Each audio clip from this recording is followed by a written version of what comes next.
18টি বছর নীরব নির্বাসন, অকথ্য নির্যাতন আর হারানো স্বজন।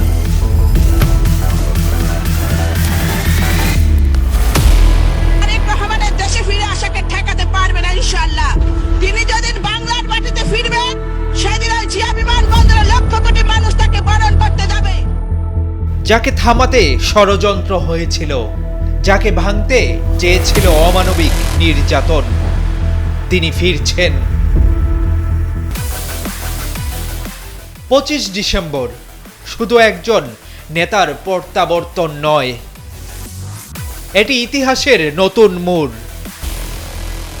আর তিনিই তারেক রহমান। 1989 সালে বিএনপির প্রাথমিক সদস্য হিসেবে তার আনুষ্ঠানিক রাজনৈতিক যাত্রা শুরু। 1991 সালে বিএনপি সরকার গঠন করলে মায়ের পাশে থেকে রাষ্ট্র পরিচালনার বাস্তব অভিজ্ঞতা অর্জন করেন তারেক রহমান। 2001 সালের জাতীয় সংসদ নির্বাচনে বিএনপির ঐতিহাসিক বিজয়ের নেপথ্যে তার সাংগঠনিক ভূমিকা দলীয় ও রাজনৈতিক মহলে ব্যাপকভাবে স্বীকৃত হয়। তখন অনেকেই বলেছিলেন তারেক রহমানের মধ্যে শহীদ জিয়াউর রহমানের ছায়া স্পষ্ট। এই উত্থানের কারণেই ষড়যন্ত্রের প্রধান টার্গেটে পরিণত হন তারেক রহমান।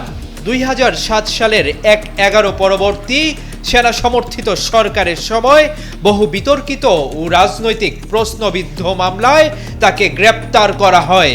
রিমান্ডের নামে চালানো হয় অকথ্য অমানবিক নির্যাতন।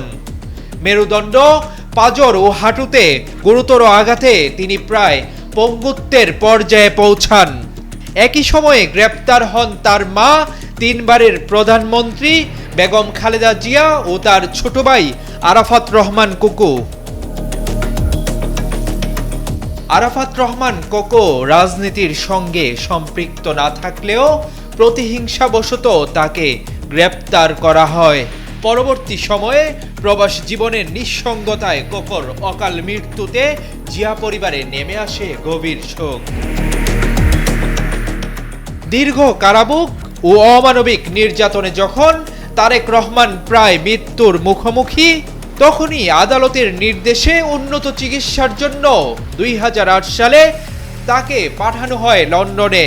কিন্তু সেই যাত্রা ছিল না কেবল চিকিৎসার, সেটি হয়ে ওঠে জন্মভূমি থেকে এক দীর্ঘ বিচ্ছেদের শুরু।